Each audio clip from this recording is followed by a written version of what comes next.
All right, well, thank you all so much for being here today for a virtual TAC meeting. Um, we'll be a little shorter than usual today, and we really just want to focus most of today on continued discussion and dialogue around the expanded draft framework report. So we'll do just a couple minutes of updates and introductions, and then we'll spend the majority of our time just kind of continuing that discussion as a group today. So I'd love to take just the first couple minutes here to do a very brief round of introductions. I think at this point, I'm seeing a lot of familiar faces, but it's always nice to just take a minute and kind of ground ourselves here. So I'm happy to start. I'm Annie Decker. I'm with VHCB and kind of helping with Act 59 and getting this conservation plan drafted and delivered to the legislature by our June 30th deadline. And I'll hand it off to Bob. You're next on my screen. Everyone, Bob Zano with Vermont Fish and Wildlife. And maybe we could just kind of pass it like Bob if you want to call on someone else, and we'll just kind of do it that way. Okay, going next, Isaac. Hi all, Isaac Patel from VHCB, and we can go to Trey.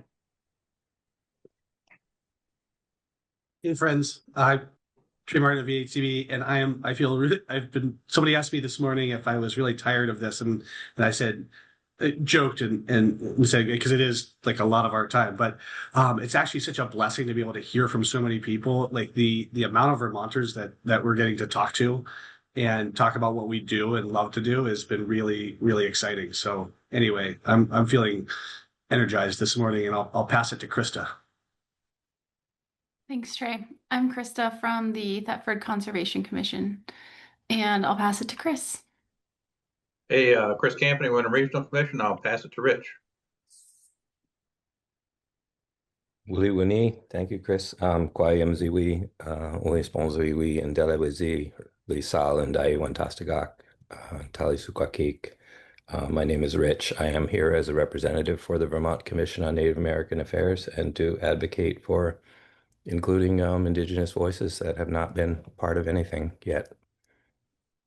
Thank you, and I will pass it to Gannon. Hi, everybody. Morning. Gannon Osborne. I am with the Nature Conservancy of Vermont. Great to see everybody today. I'll kick it over to Nick. Hey folks, Nick Bennett, sorry to be a few minutes late. I'm the executive director of the Vermont Mountain Bike Association and the chair of the Vermont Trails and Greenways Council. And happy to maybe pass it to Alex. Hey guys, I'm Alex Smith. I'm with Backcountry Hunters and Anglers. Very, very excited about this project and some of the conversations it's prompting. And I'll pass it along to let's see who hasn't gone yet. Ari. Hi everyone. Ari Rockland Miller with the Agency of Agriculture, Food and Markets. Good to be here. And I think Gunnar, you're up. Yeah. Hey everyone, Gunnar Nurmi with FPR. And has Chris gone? Is he the last? Chris has had a chance to say hey. So I think there'll probably be a couple of people still switching over from Teams, but welcome everybody. Well, thank you all again for taking the time to be here this morning. Trey and I are going to take the next few minutes to just give a few updates on where things stand on the many different kind of moving parts we have going right now on the project. And I am going to just put a really short slide deck up on the screen so we can share a few of those updates out. Annie, are you aware that the calendar invite included a Teams link as well? Okay. And you sent a message out? Because I've been sitting in the Teams, so I don't know if other people are. I was dropping updates in the chat and realized like as people join the Teams, they can't see the old chat. So I did that a couple times. So sorry about that, Tracy. And okay. I just raising it in case there's other people, since it doesn't look like there's a lot of people here. Yeah, I think I think a lot of folks started over there. I'm seeing the meeting now and I I think we have everyone, but yes, sorry about that, and thank you for hanging with us here. Okay. I'm going to share my screen real quick.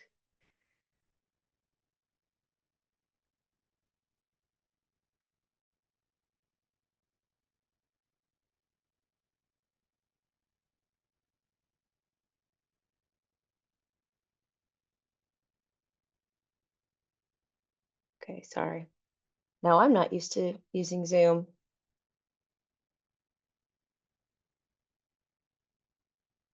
All right. Really actually about to share this.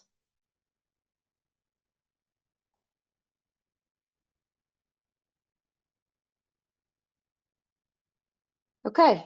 Can everyone see that? Technical Advisory Committee, February 26th, intro slide. Yes. Yeah. Awesome. Okay.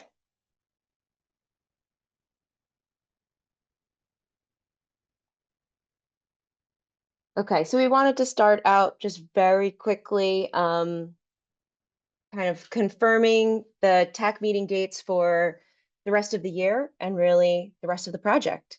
I had sent out the February, March, and April dates last week, but we did want to kind of finalize the May and June dates as well.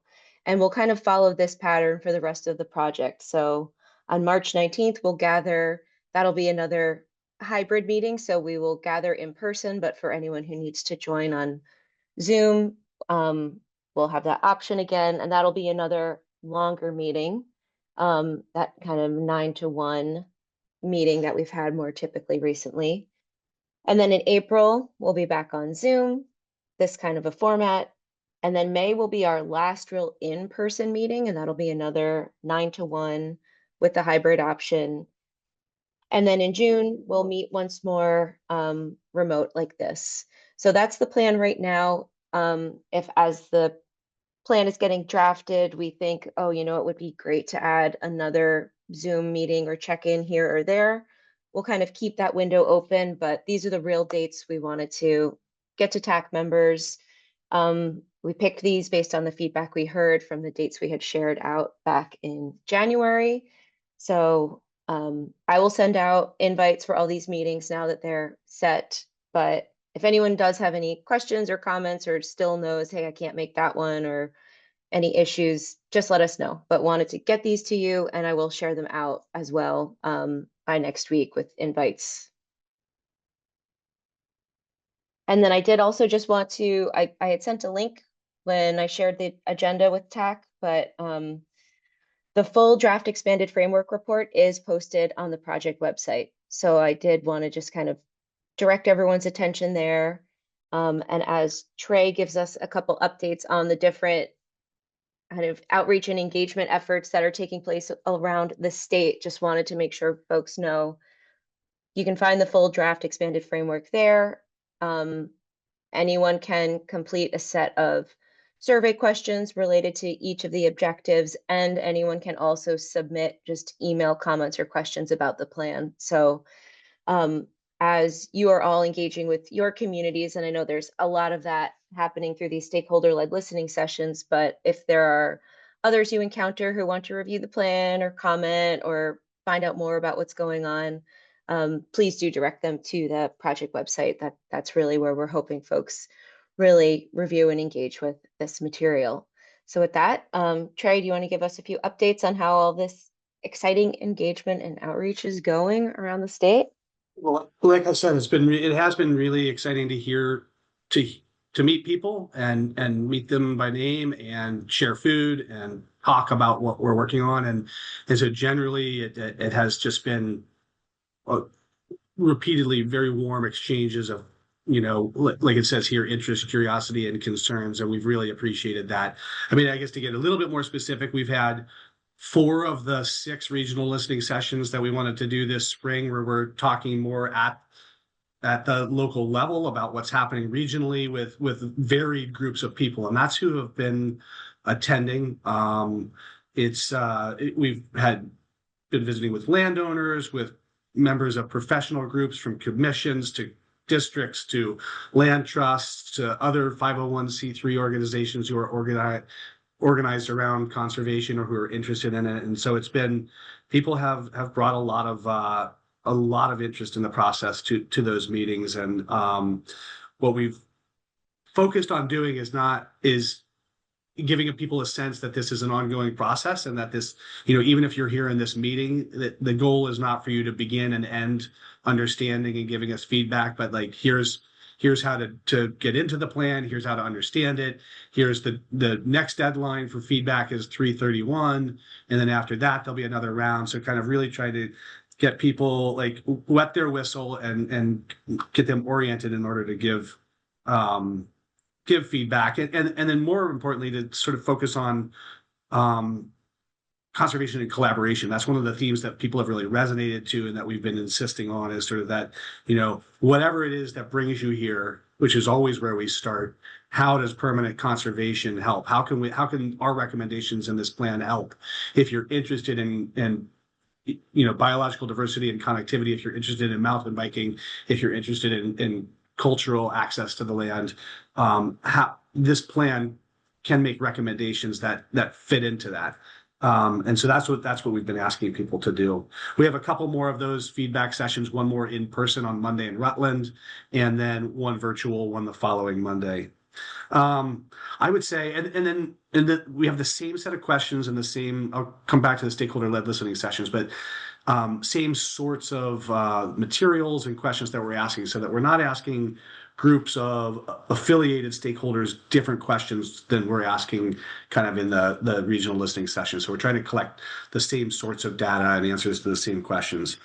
So far, people have been really interested in small parcels. We've heard a lot about people's interest in water and resilience, how to create connectivity with lots of different tools. That keeps coming up as how permanent conservation fits with other kinds of land protection mechanisms, including voluntary stewardship. This comes up in a lot of meetings. People are interested in alternative easements or less complicated easements and less complicated stewardship models. And we've heard a lot about what's the role of local orgs. How do we empower local orgs going forward? I would say people are really curious about UVA and how it counts. This is playing out in the legislature right now too, but this question of the UVA program and how it fits or doesn't fit with what we're doing here has come up quite a bit. There are people who are coming just because they're interested or worried about that. Some people have come to ask how we're going to coordinate among the constellation of different organizations in any region. So if a region has a really strong RPC, strong on conservation and doing a lot, and the conservation districts are really interested, and there's a lot of local land trusts, and A&R has a district office there. How are we bringing those constellations of players together, kind of at that like landscape level of view to support local communities and organizations?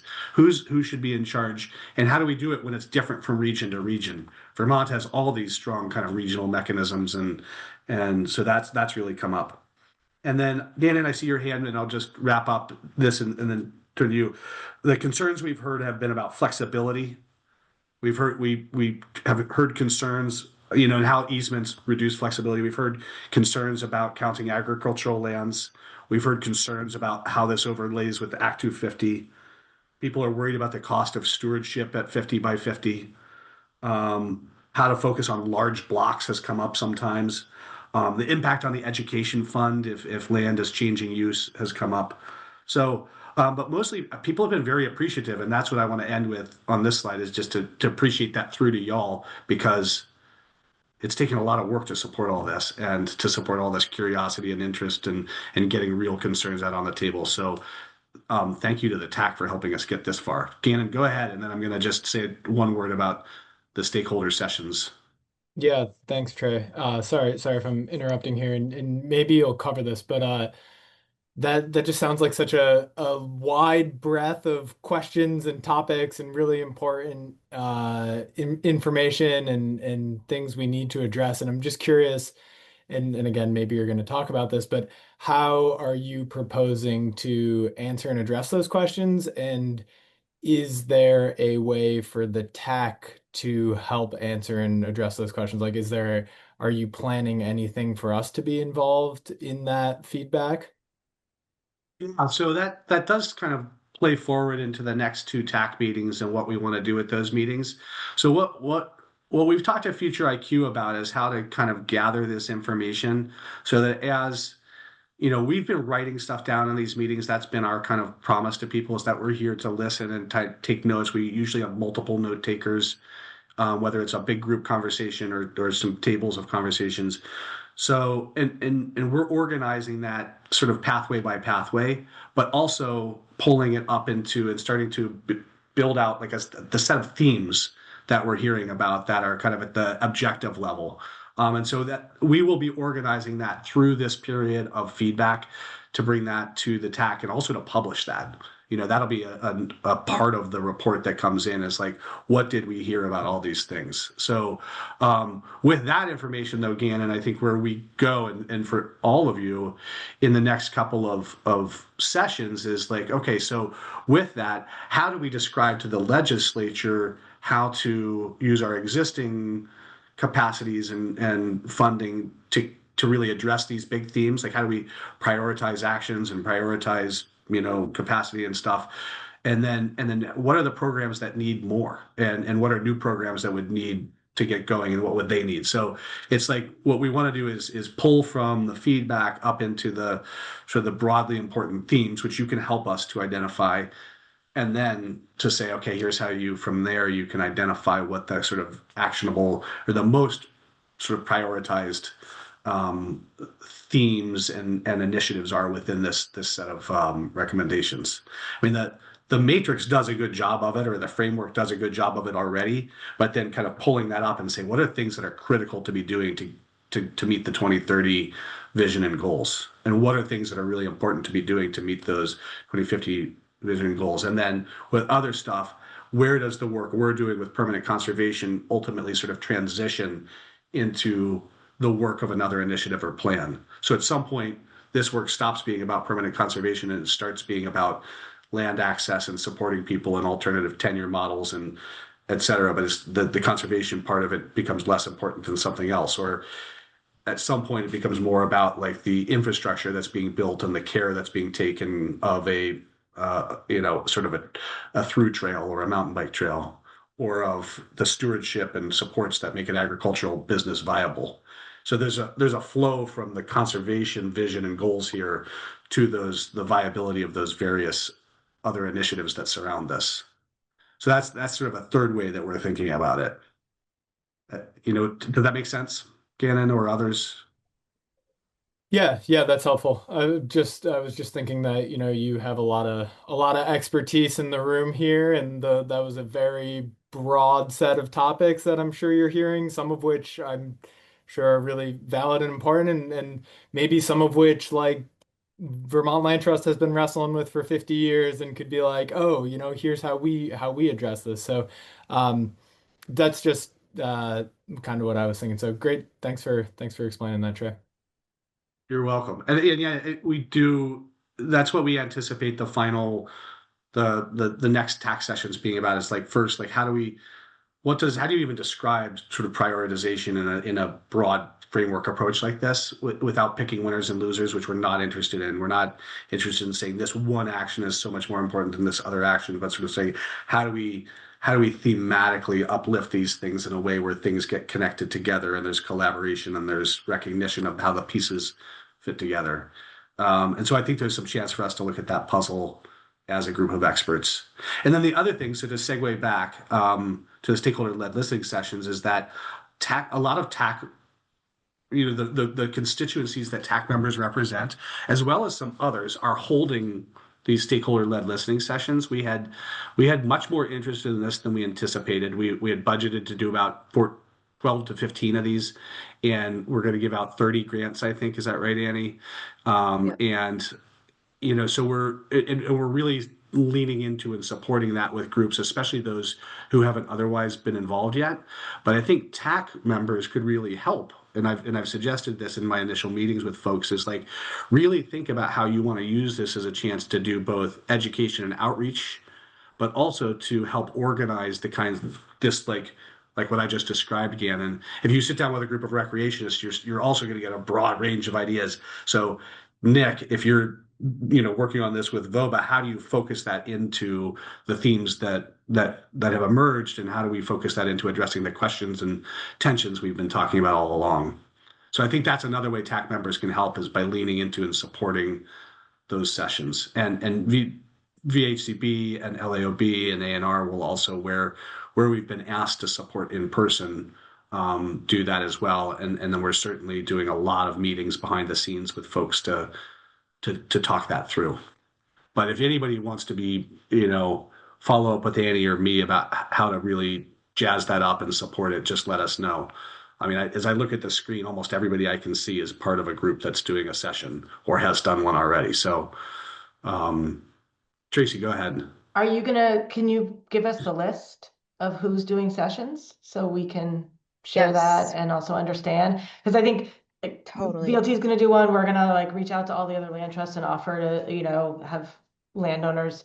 Ours is going to be focused on conserve landowners and landowners. But it would just be good to know who else is doing it, so we're not duplicating how we reach out to folks. That's good. We will maybe we can And even also, put that in is the there a schedule? Do you have a sense of when people are doing? Just also, again, not stepping on someone else's session. If that would We can definitely, share the list of who's getting awards, so that we can do that right after the meeting. And then the schedule is still kind of coming together.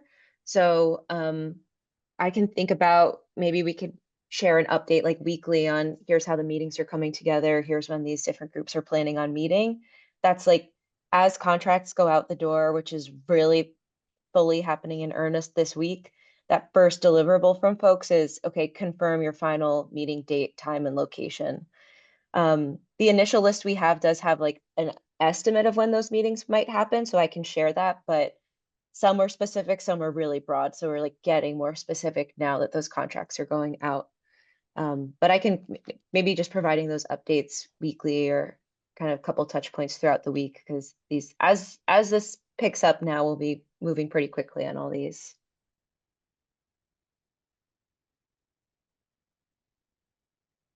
Yes. Did you call me, Trey? Yes. Hey, I don't know if this would be helpful or not. And, we're down here, we're helping to support the creation of a regional conservation partnership. And I didn't know if at some point in the process, it would be helpful to talk about what those are, and, the ones that exist in Vermont, and the potential for expanding those things as part of this effort. Not trying to sidetrack us at all, but I was just thinking about, since there's been a lot of discussion about how to engage people locally around a lot of these conversations, in addition to kind of harnessing the structures we've already got, are there opportunities to create more of these partnerships that engage, local organizations? The reason we're doing it down here is we have a lot of small land trusts, and just trying to bring them, helping support them and bring them together, but then also bringing other people into that conversation. Anyway, just wanted to put that out there in case that might be a helpful conversation to have as part of all of this, maybe as a sidebar or something. That seemed like a good sidebar. I think it fits into, at least a sidebar, really. It fits into that theme that I was saying. We had a really long discussion about this up in Lyndonville, where people were really curious, how, we have, Dave Snedeker's shop. We've got 3 different conservation districts. We've got, a sprinkling of conservation commissions. We've got some land trusts. Who's on first? Who's on second? And if there's a way, I think that's an action we want to think about, even in the plan and beyond, is how do you create that sort of regional collaboration? So either in the next few months, or in the next few months after that, Chris, I think that would be, seems like people are sort of nodding too, that makes sense to show different models of how to work together at that local level. Go ahead. Oh, sorry, I did cut out for a second, so I'll jump in. I got a quick question. I was thinking just similarly on the sort of, maybe if it's in this agenda, but you mentioned a lot of folks in this crew are either going to be leading or participating in the stakeholder listening sessions. I wonder if we might take at some point, if there's a few minutes, to kind of, for VHCB to provide materials and written guidance, if it's worth syncing on a little bit of guidance, just since we're here as a group, on how we can make those sessions most productive, if it fits in. I know we have a limited amount of time this morning. We have we've put out a packet of stuff for each of the people that are getting the grant. We've been meeting with folks to do that. Maybe what we could do is here, let me just, I don't want to, we want to make sure that we're saving time to talk about what you're already hearing, but we're in this big process of getting a lot of input. So it seems like just to pause for 1 second, Nick, we've been sending out, hang on, let me find one. So sort of like there's a set of discussion and engagement questions that are posted online. They really focus in, they're the same kinds of questions we've been talking about with you all and that we're going to talk about today. We're hoping to get feedback on those from people. We have like a introduction to what the framework is and a cheat sheet. We have the report itself. And then we have like, slide decks that people can use if they want. So that's what we're providing. I think what I was wondering is also like if TAC members are involved, we would also be happy to set up like I've already been doing this with some folks, is like set up a conversation with the organizers and with the TAC member and think about how to really like optimize both the impact in terms of educating people and bringing them into this, but also really providing sharp feedback about how this plan can help what you're working on. So if folks want to, we can definitely spend a little bit of time on that further today as well. But maybe we'll just finish getting any kind of technical questions about sort of upcoming stuff, and then we'll organize sort of we probably have about 45 minutes to an hour for conversation. And Krista's saying that that they were able to use the materials and it was helpful. I think for some, it's so much material. We've really encouraged people to dive into it as they get it so that they can, because if you haven't been swimming in these waters yet, it's moving pretty fast. And that's where we're also saying if we can come down and help like chat with people, we will.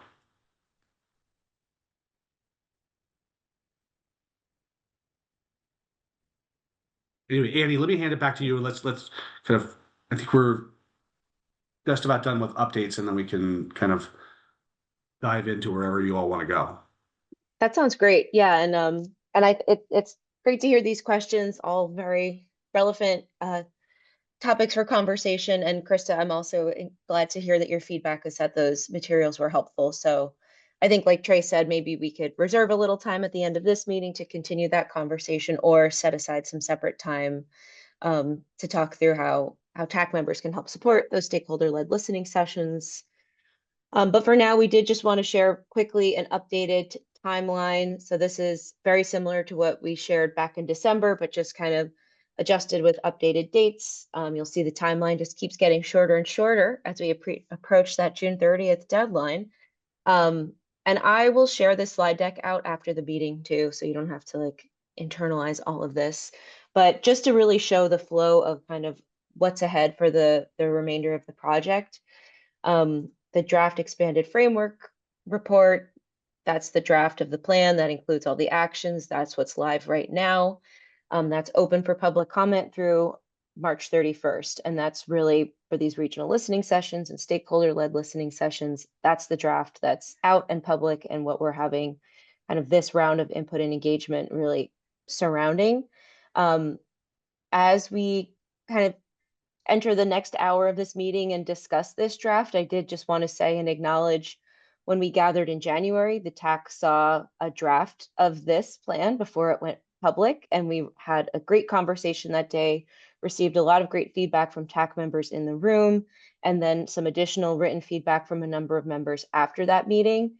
And when we gathered, I think we explained this, and just want to reiterate that we were able to make a few adjustments to that draft before it went public based on that feedback, but there's certainly a lot of feedback we received from the TAC that we are still kind of reviewing and considering as we prepare this May version of the draft conservation plan. So I did just want to kind of say that up front, that we received a lot of great input during and after that January meeting, and not all of that is yet reflected in the draft that went public, the draft expanded framework report. And we are still kind of holding that and reviewing it as we work with ANR to develop draft material for this kind of May version of the draft that you will also see and will be shared out. So just wanted to kind of say that as we talk about the flow of drafts and how they're kind of being developed and our plan for releasing those for public review over the next few months. And then, of course, that June 30th deadline is when we would deliver the recommended conservation plan to the legislature. Otherwise, I think everything on this timeline we've already covered, except we did just want to note that we do intend to have a third round of listening sessions. Once that May draft comes out, we're thinking those will probably mostly be virtual at this point. We've shifted the project budget a good bit to make sure we could support as many of these stakeholder-led listening sessions as possible. And in doing so, I think that it will be most likely that that third round of listening sessions around the draft plan will really be virtual meetings and gatherings. And based on attendance at this round of regional listening sessions, I think that actually might be the best way to meet people where they are. So just wanted to share that. Dates are still pending for those.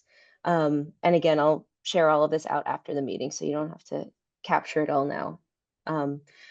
So we'll transition now into kind of discussion about the draft plan, unless anyone has questions right now about this timeline before we shift over. Okay. I'm not seeing any hands. I can't see everyone, so if I'm missing something. All right.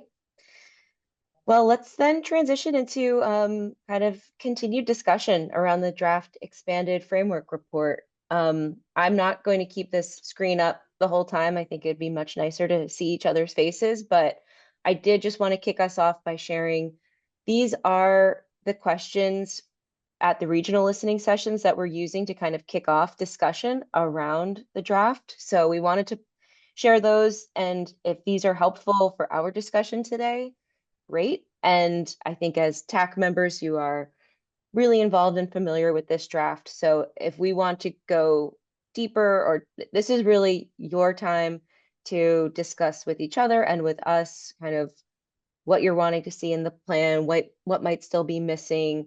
So if these questions are a helpful guide, great, but we're not bound to these. This is really an opportunity for open discussion.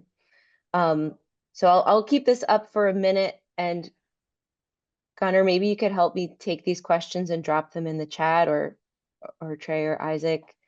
Got it. Awesome, thank you, Trey. And then we can just have them in the chat, and we can take this screen down.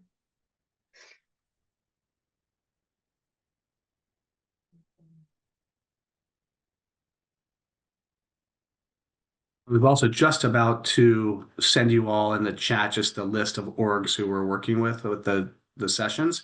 It doesn't have dates, but just to get that, you can see that. Error to send. Okay, well, I guess I'm not going to do that right this second. I can send that out in an email after. I know it's a long list. Yeah, all right. Well, here are the questions that Annie was just looking at.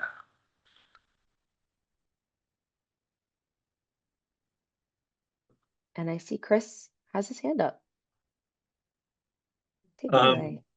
One of the things I was just thinking about, like I was just even rereading the opening paragraph or for the draft objectives and all, and I'm wondering if there are opportunities to interject like kind of the human element in conservation. That is, oftentimes it looks like we're talking about conservation in terms of humans being apart from the conserved landscape as opposed to being, a part of it. One of my favorite fellow Appalachians is Wendell Berry, and I cannot find the source of the quote, but I remember reading it where he talked about, protect the world not just by conserving it, but by living in it. So I just wonder if there are opportunities to talk about, like even just in the openings and all, to talk about, we as Vermonters engaging in the landscape. Because the reason I mention that is I think I think there's been or there may be some tension is this assumption that conserved lands means we're not a part of that. I'll hush up about it, but I'm just wondering if that might be some language to add. And frankly, and talking about how, ever since humans arrived on this continent and anywhere else, we've always been a part of it and have not and have even actively managed it for conservation purposes. And anyway, I just thought I would just throw that out there. I think it's a good way to start, and we'll let you all talk. Nick, go ahead. Yeah, I just thought I'd build off what Chris said. I mean, I think that's one of them, and granted, we have yet to have our stakeholder listening session, but one of the main points of feedback I think that we're hearing and coalescing around is on that opportunity to really focus on the way that people interact with the landscape that's protected for them, both and on the sort of recreation plays an important role in that, both structured and unstructured, in terms of how folks actually engage with, appreciate, participate in. It's not the only way. We know there are other ways in which people appreciate the landscape, but I think and one of the responsibilities we see as part of our listening session is to kind of channel that feedback into suggestions, not just complaints, I guess, so to speak, but like thinking of how in the plan, when we think about particularly equity of access, how we're weaving that sort of into the plan and diversity of access, things like that. So Chris, I'm really glad you kind of brought that up, and it's something that's definitely we're already kind of swirling around, and I think hoping to put into more clear sort of suggestions or thoughts as part of that listening session. Thanks, Nick.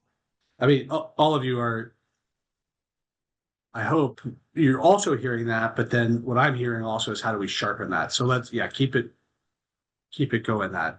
Alex and then Tracy. Yeah, I think, like Nick, this is the thing that I hear a lot from folks folks within my world within VHA. And I think I wanted to sort of tie that back to you talked earlier, Trey, about questions you guys were getting at the regional listening sessions about things like what does conservation do to landowner flexibility when it comes to easements? What does it do to, what do these projects do to the education fund and so on? And I think one thing that we're going to have to confront head on is that there will be impacts. Like that's very real. Easements do limit flexibility. They inherently kind of have to.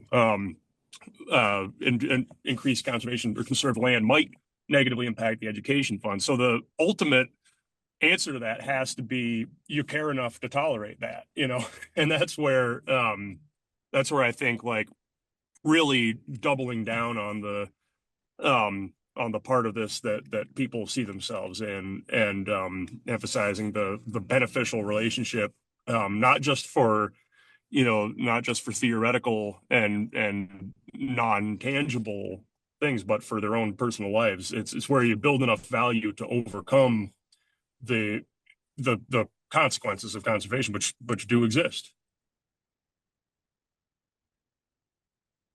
Go ahead, Tracy. Thank you, Alex.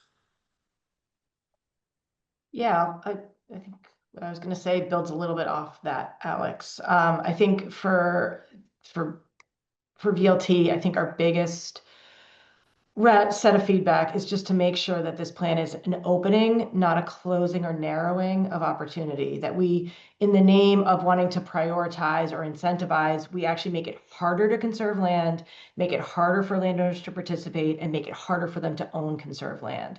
So I think, Trey, you talked about like pairing conservation with other incentives. Like I see 50 by 50 as being that.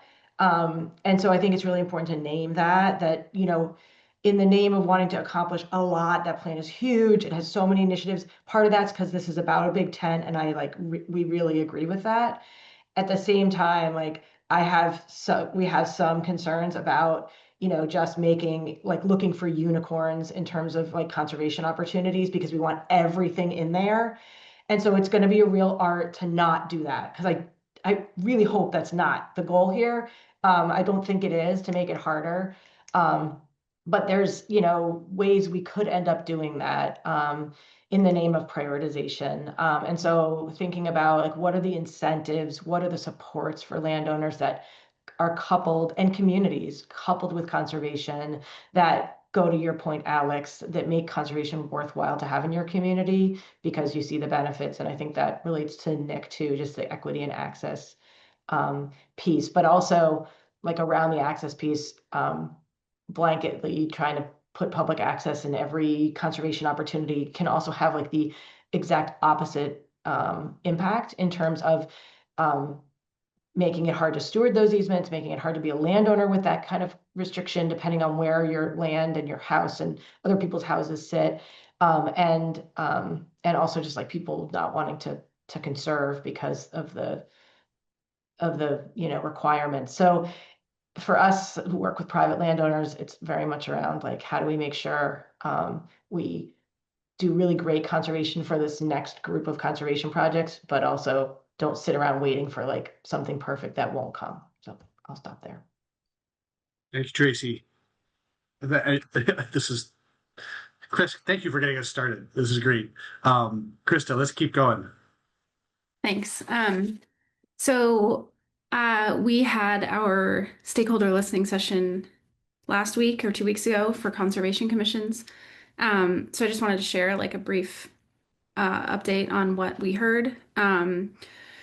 I think people were really excited. They felt like it was exciting to see, start seeing the rubber hit the road.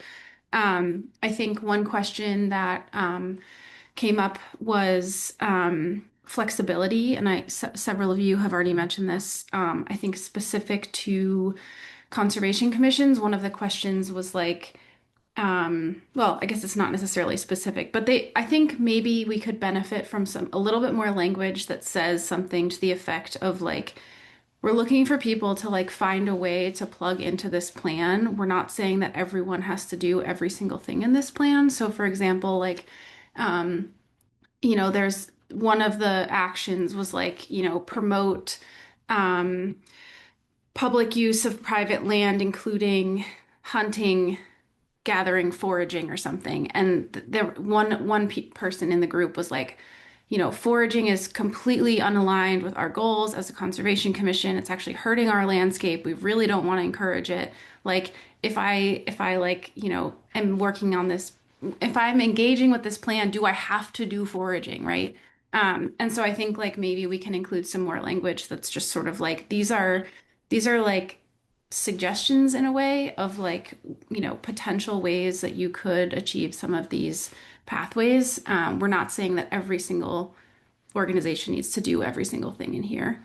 And then another piece of feedback was just connectivity. I know that's a big theme, but people care a lot about it.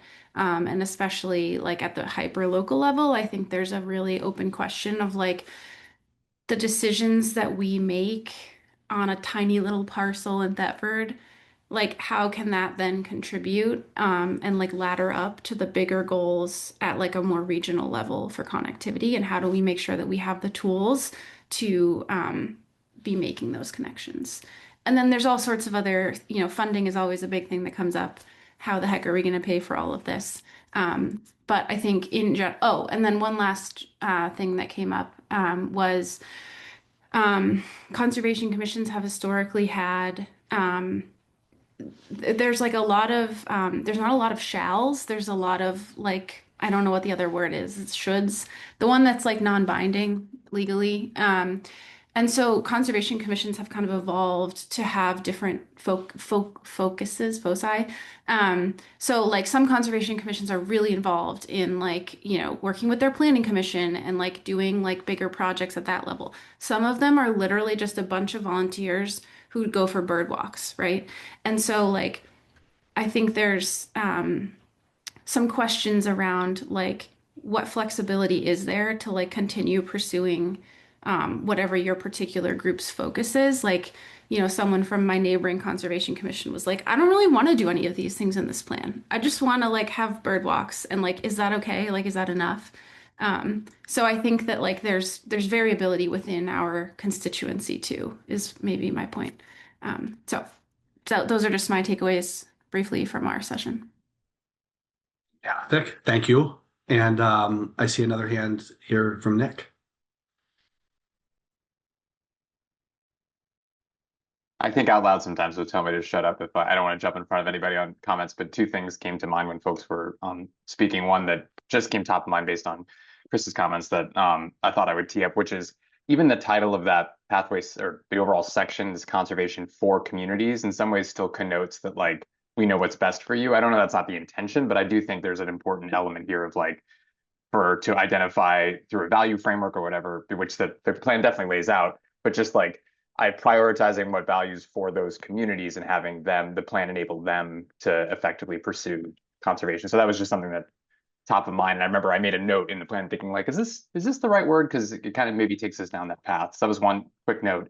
And then the other thing that came up when folks were speaking about, I think it was Alex mentioned like the education fund and the impacts that this will have. That was a super good point. I think one of the things I might encourage to think about, just having been, I mean, many of us have been doing this, but been in the legislature yesterday, thinking about not that this is a plan based on economics, it's not, but thinking about how these efforts, yes, there would be impacts on the revenue due to things coming off the list in terms of short-term revenue impacts. But if we're doing things like mitigating climate disasters, or if we're doing things like that's a beta avoided cost, and we can't create complicated economic models as part of this plan, I understand, but noting that there's true economic value either through deferred losses because we're investing in land protection that will prevent, disasters. And then even on the revenue generation side, there are things in which conserving land, if those lands are able to sustain things like sustainable recreation in certain capacities, that can help fuel net benefits in terms of revenue. So I mean, it may just be making sure that, because I can imagine the reaction from legislators and based on reactions that they're going to hear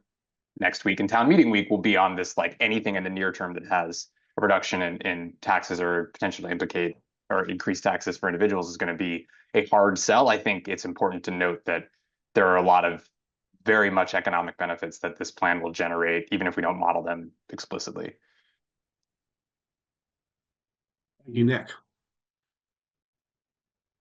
Does anybody who has been listening along and mulling want to share before we ask another question or start down another road? Yes, please, Rich. Oh, thank you, Trey. I guess I sort of want to echo some things that have already been mentioned by others. Chris started that ball rolling by talking about the positionality of human beings in the world at large. And Tracy spoke a bit about making sure that we weren't too restrictive out of the gate and leave other possibilities on the side. Recognizing that, of course, funding is a constrictor, but philosophically speaking, I look at this plan and I think it's getting honed and it's improving. Definitely, this is good to see. I think of a plan as being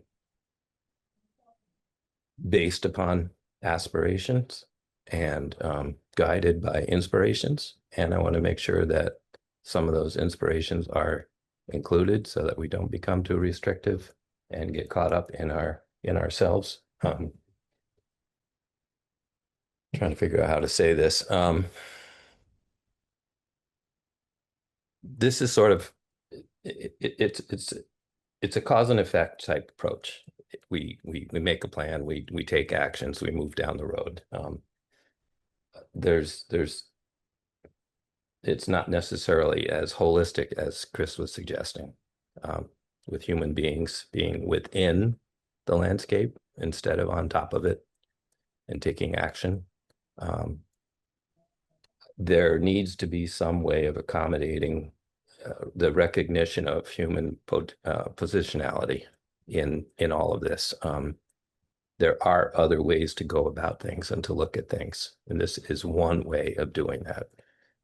I'm advocating for some of these other ways of seeing and being in the world to be included in here somehow, even if it's just inspirational. Not sure if I'm making myself clear. Chris was saying it well, and I think it fits into what Tracy was saying. There's I'm hearing you. Thank you. Yeah, There's I'm seeing a lot of nodding heads too. So please continue. in the climate action plan, which I know we're talking about the conservation plan here, but in the climate action plan, because all of these things are connected, in the 2025 update, which was just last year, these type of points are called out specifically on page 5 and 6 of the climate action plan for 2025, recommended priority actions. And like I said, these are all tied together. They call for the inclusion of some of these other worldviews and approaches, and I don't see them in this plan. It's I know we're working with limited resources, limited time, and it's constricting things, and we might, not see the forest for the trees. I'll just stop there.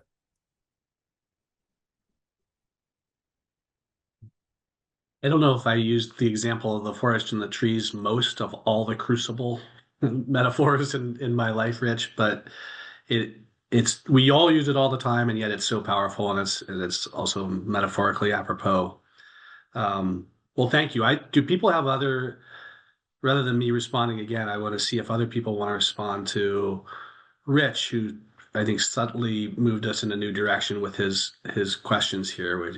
How do we, and I've heard this, and I think I was trying to report that to you, that I'm hearing this as I travel around and as I talk to Annie and Isaac after we listen to folks, is that this wanting to recognize that yes, this plan is about permanent conservation, and yet that's so intimately connected to so many other things. And how do we help people provide inputs that do fit within this, but also how do we evolve what we're providing to the legislature in terms of recommendations to think about the interconnectedness of all those different systems and ways of thinking, including that human and spiritual centeredness that isn't named much in the actions right now.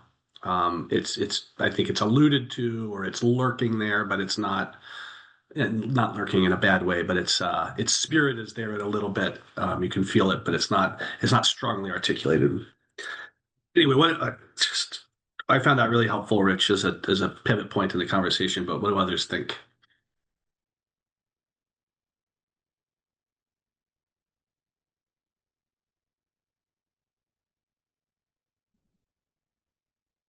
Josino, thank you.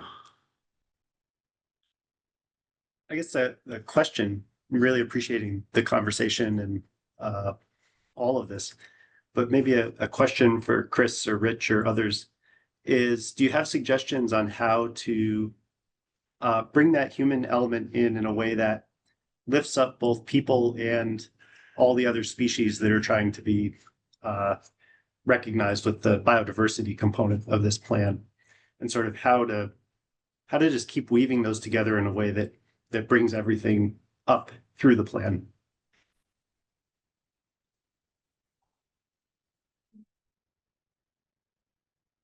Sir, Mr. Campany. Yes, sir. Yeah, if Rich wants to go first. Richard, do you prefer to go first, or? Okay. I mean, one of the things I've advocated for is you can do it as sidebars or however we want to do it, but cite precedent of what we're talking about, providing real like examples. It doesn't have to be just Vermont, New England, the United States. It could be anywhere in the world, showing examples of what it is that we're talking about. And I'm sure, we live in the world of the interwebs, right? So we there's all this research, all these examples, all this journalism out there that we can point to. And so that's what I would suggest, so that we take the concepts and say, and what we're talking about is something like this, and point to whatever that might be. And another thing that I've thought would be interesting, and I'm not trying to blow up the length of this, but it was only like in the last couple of years that I've really kind of looked into the research about, how did the indigenous people here, with the pre-Columbian settlements, how did they live on the land? And the newer research is coming to light about, how those communities existed on the land, what was here before Europeans arrived, and and the decimation of those communities began, to me, is just utterly fascinating, because because you hear these European descriptions of what the landscape looked like and kind of how rich it was, that to me would be worth even kind of providing a little like initial, and maybe we've already done this and I've just forgotten it, but even providing some framing around that to kind of capture just the way things have been. But again, just kind of, to me, if to the extent that we can create more of a mental picture about what we're talking about, not just words, not just policies, not just actions and goals, but literal pictures of what it is that we're talking about. And maybe some of those pictures are painted using words. But that way people can visualize in their heads what we're talking about, as opposed to just reading the goals and objectives and then being left to interpret. And I'm not saying this I'm probably not characterizing this correctly, but oftentimes what I find in my planning world is, like, if we talk about infill development in a village, if people don't know what the hell I'm talking about using that term, or even if they do, what tends to happen is I think people tend to either see like a worst case scenario, like their worst nightmare come to life, or some kind of utopian vision that could never probably come to life. But if you provide like a real world example of what that could look like in that context, then everybody, even if they don't agree with it, at least they have some kind of visualization of the concept of what we're talking about. So anyway, that's what I would suggest. Sure, as much of this as quickly as I can. Thank you all. And just following the lineup of hands, it looks like Nick and then Alex. And then we'll just keep taking thoughts. As a time check, I am going to pause at 10:50 to see if there's any public comment. But if there isn't, then we'll just finish our conversation. We're at 10:31 right now, though. Nick, go ahead. I'll just echo. I threw a couple comments in the chat. Like, I think so many people will engage. The front door for this plan will be at the first page, or whatever in terms of the opportunity to lay out a vision, which I think Chris talked through it nicely. But this, like, what are we trying to do with this? Which I think there are really important things we need to talk about. Very tactile plans and things needed to restore ecological connectivity and real outcomes that are super important.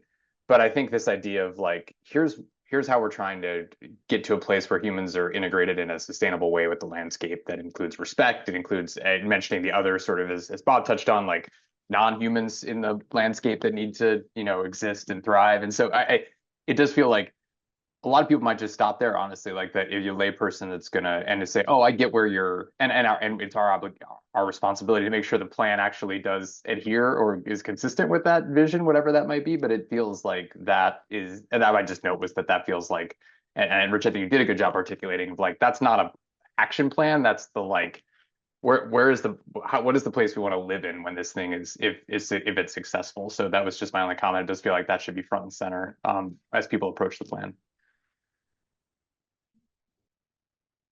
Alex, I saw you dropped off and popped back in, and you had a hand up. Are you wanting to check in again? Yeah. Sorry, my phone disconnected there.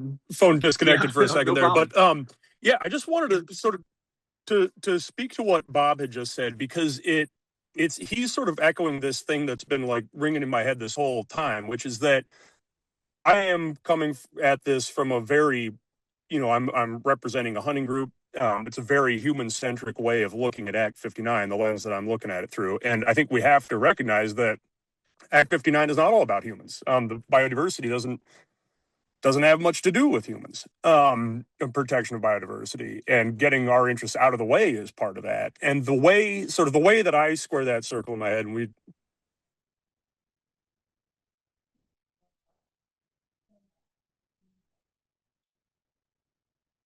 Alex, after squaring the circle, which really caught my interest, we lost you for a second there. Left us on a cliffhanger. Sorry,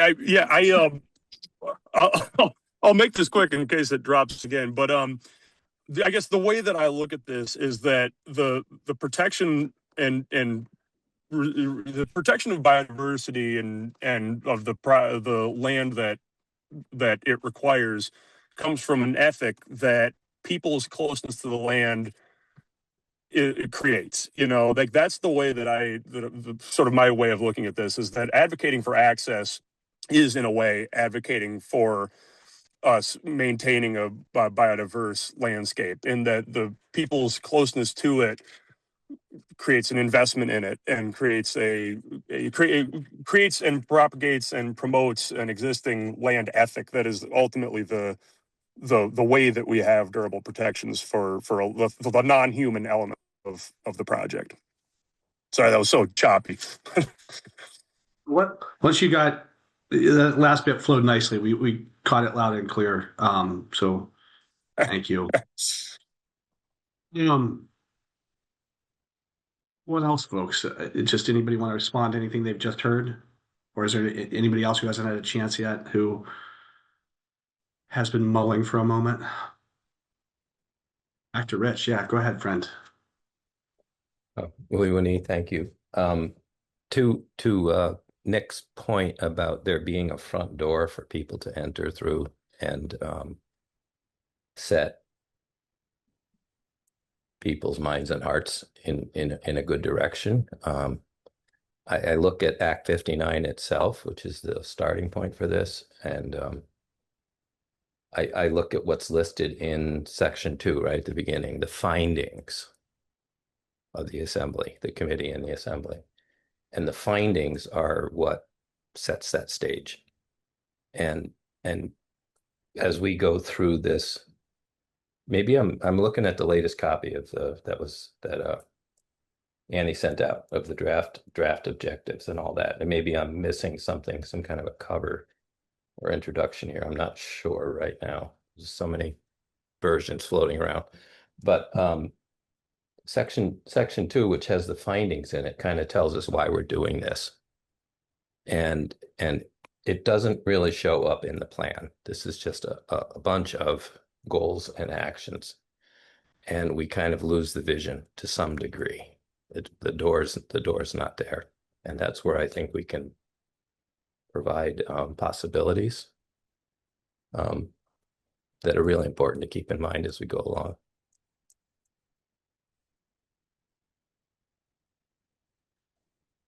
I think a way also of talking about how not only are actions measurable and implementable and whatever, but are they connected to the problem statement?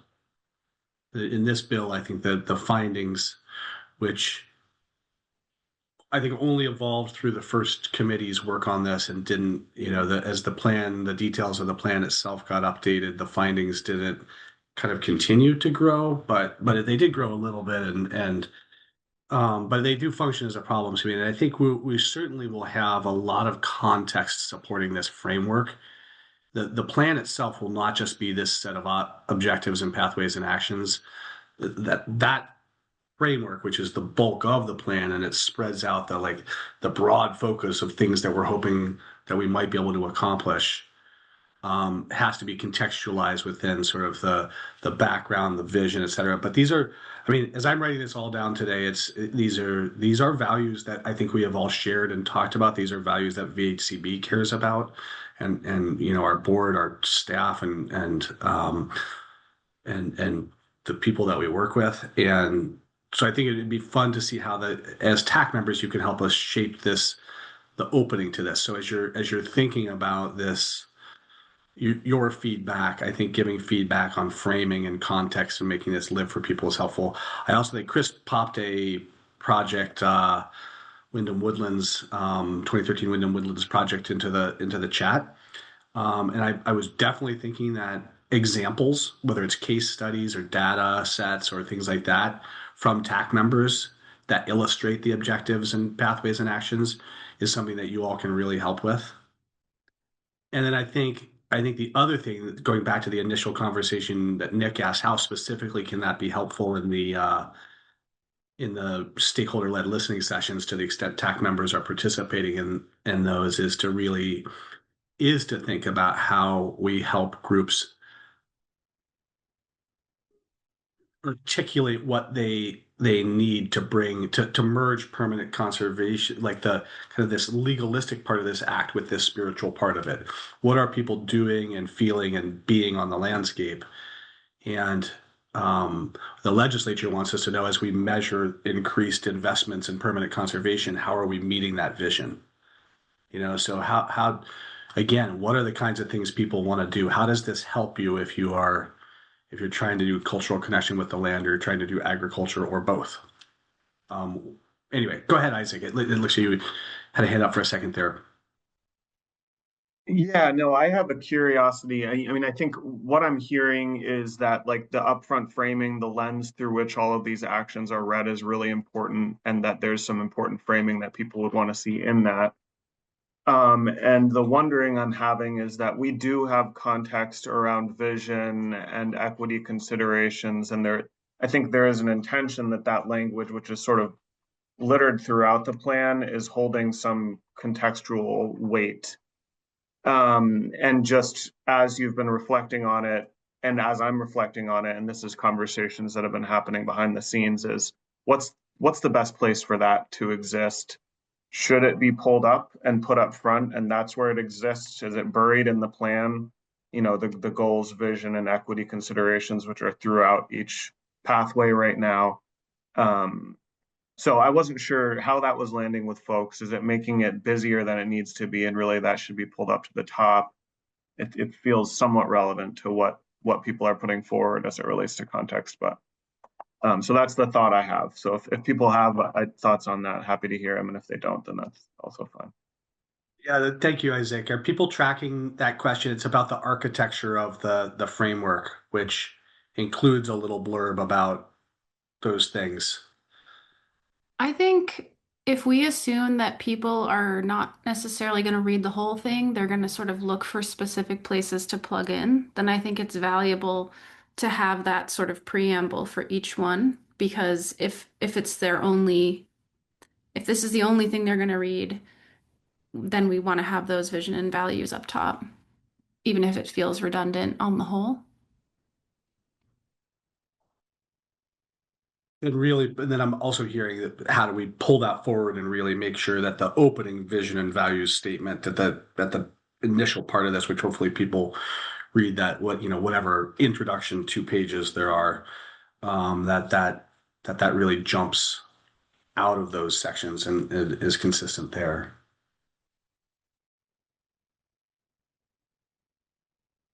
Other other thoughts along this line of discussion, or other topics that anybody wants to shift to, going back to we've done a good, I think, in our 5 questions, way up, way up, way up.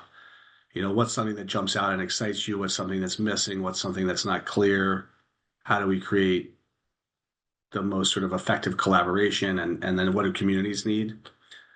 Those are the guiding questions, but we don't have to go there if there's other thoughts or comments people have.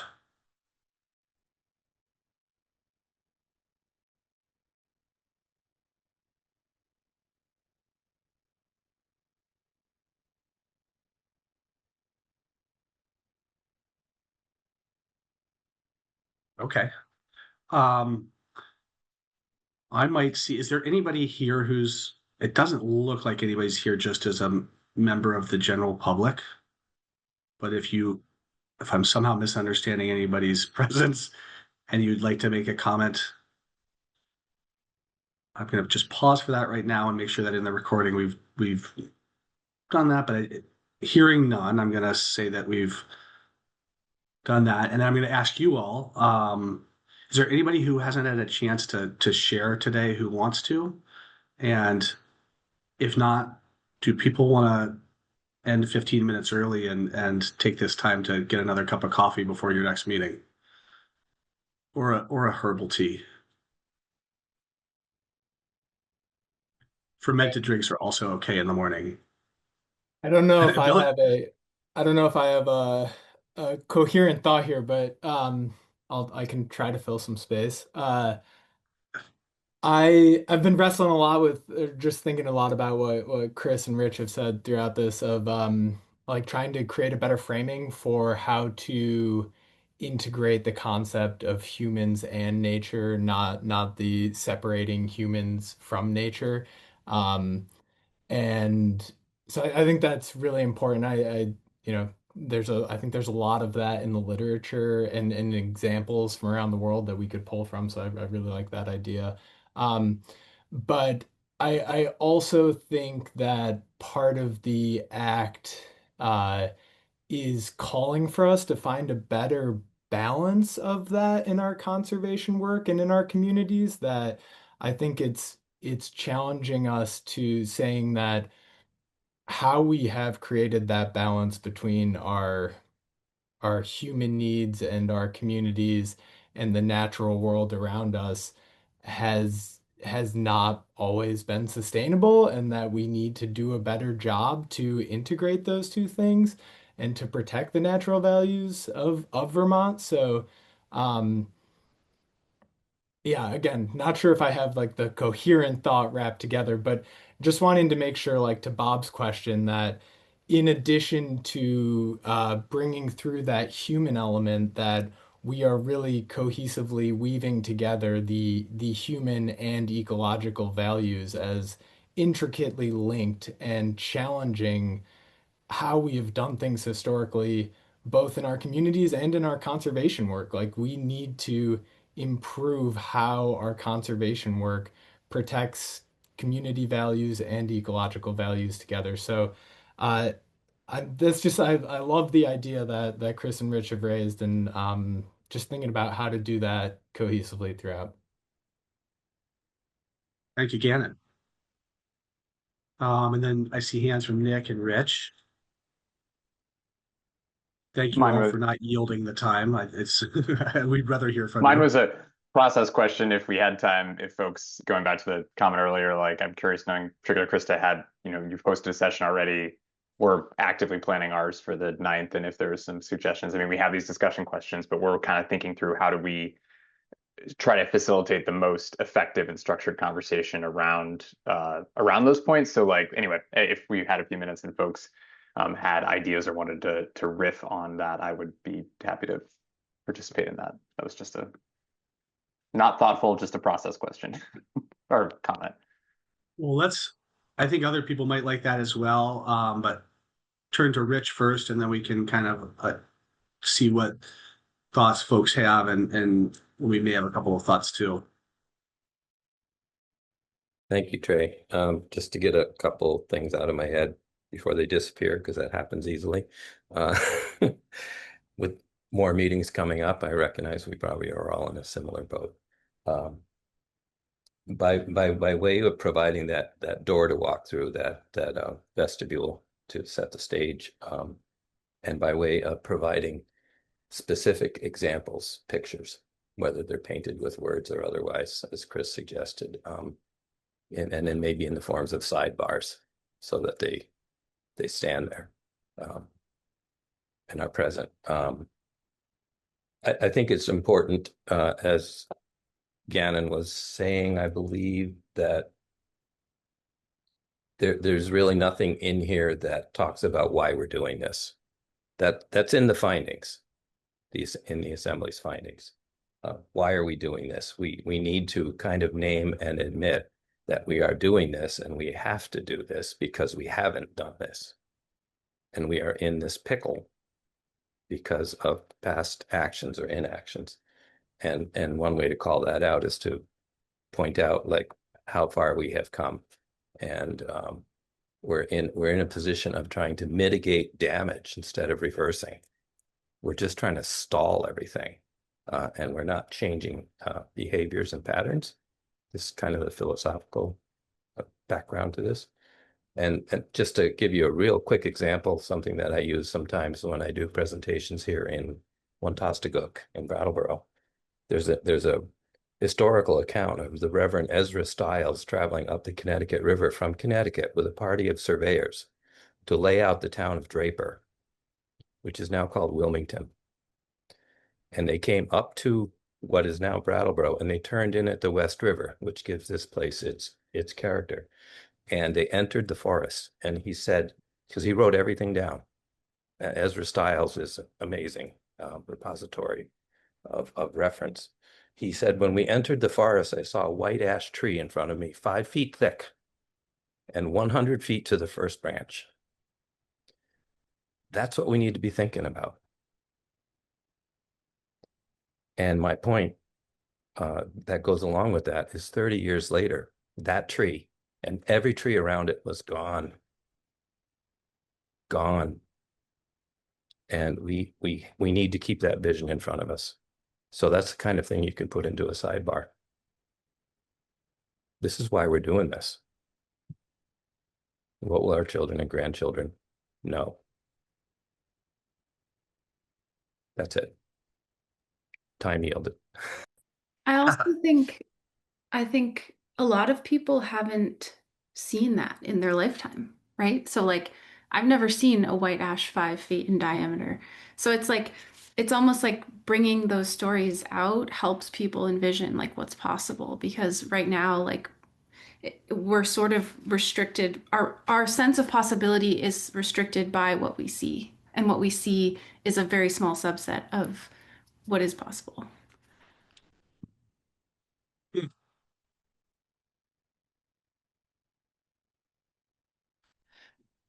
I can speak to Nick's question if there aren't any more. Ask if anybody. Go ahead, please. Okay. So No one wants to follow Rich. Rich dropped the mic and some of you. Sorry. Yeah, I didn't want to try and switch us over, but Krista, you're so graceful. You did it perfectly. So thank you.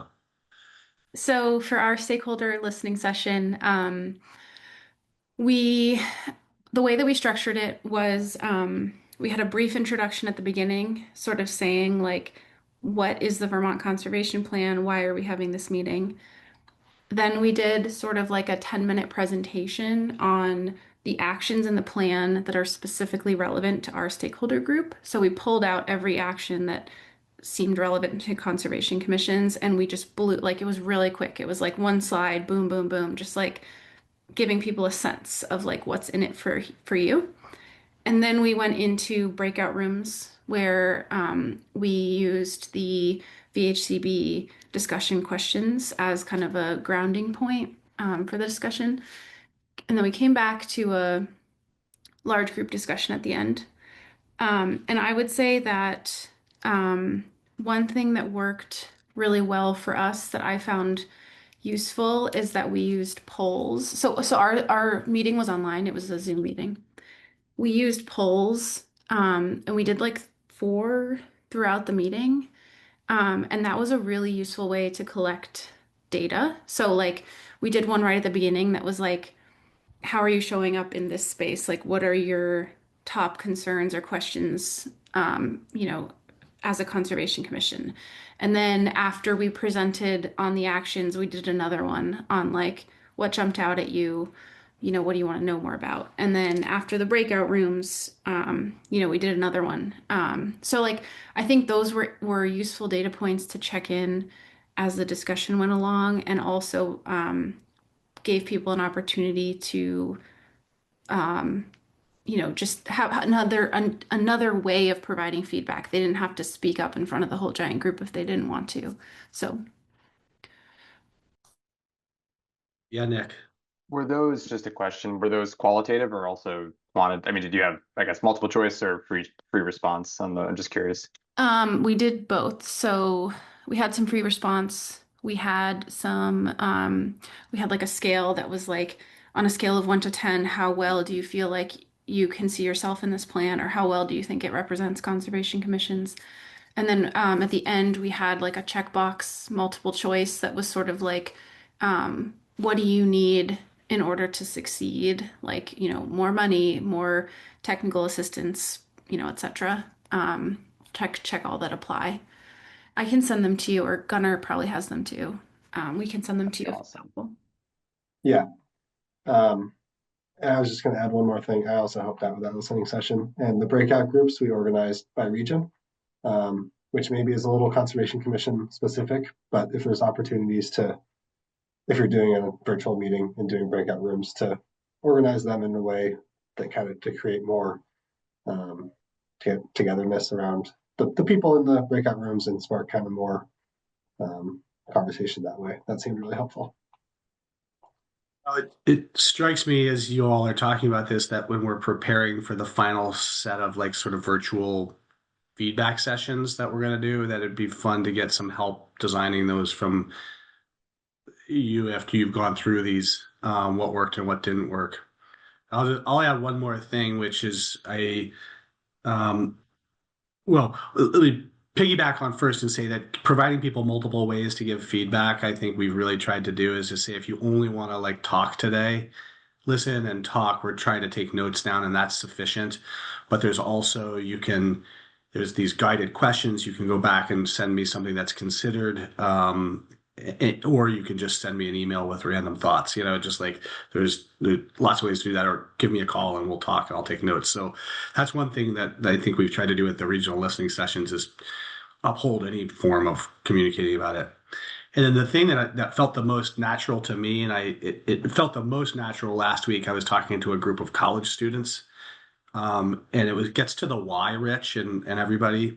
But I talked about in the summer of 2023, after that first, not the second summer of floods in Montpelier, but that first one was really devastating. I talked about my daughter, who spent the summer going down in the basements and cleaning stuff out, and talk to the college students about that being kind of a metaphor for climate change. Like, we're sending our own children into the basements filled with asbestos and pollution to clean up the mess that came from the way we've settled this land. And the college students really they were like, holy crap. And the professor was like, what are you doing? Like, how could you let your kids do that? But that is what happened in the summer of 2023 in Montpelier, is that the kids spent the summer cleaning out people's homes and businesses and stuff. So I think I tried to make it as visceral as possible for people, I guess. And that gets to your thing, Rich, of like the 5-foot ash tree. Like, that's no longer there. You can't regrow an 80-year-old tree in much less than 80 years, much less a 250-year-old tree. Well, and I hope the solution isn't we regrow it and we put it behind bars so we can't like do it again. Like, hopefully we can learn something and because it was there with people around it before and it was still there. So That was the other part of what Ezra Stiles said after he witnessed that tree. He said, then we proceeded to Draper and we walked through a forest that was wide open because people were there interacting with it. Yes. Exactly. Well, this seems like a good place to put a period at the end of today's meeting. If unless anybody's got a final question or comment, we'll supplement my response of who's in who the grantees are for the listening sessions with an email that gives a rough sense of timing. Already we've been hearing from people who want to collaborate, like Kevin at the Middlebury Area Land Trust is working with the Addison County RPC, and they're connecting to the Otter Creek Conservation District. And so if you want help facilitating those kinds of connections when you look at the list, let us know. In the meantime, thank you for a really very heart-filling conversation today. Very, very much appreciated. Thank you all so much. Feel inspired after today, and we'll follow up with some materials. And thank you all again for making the time to be here.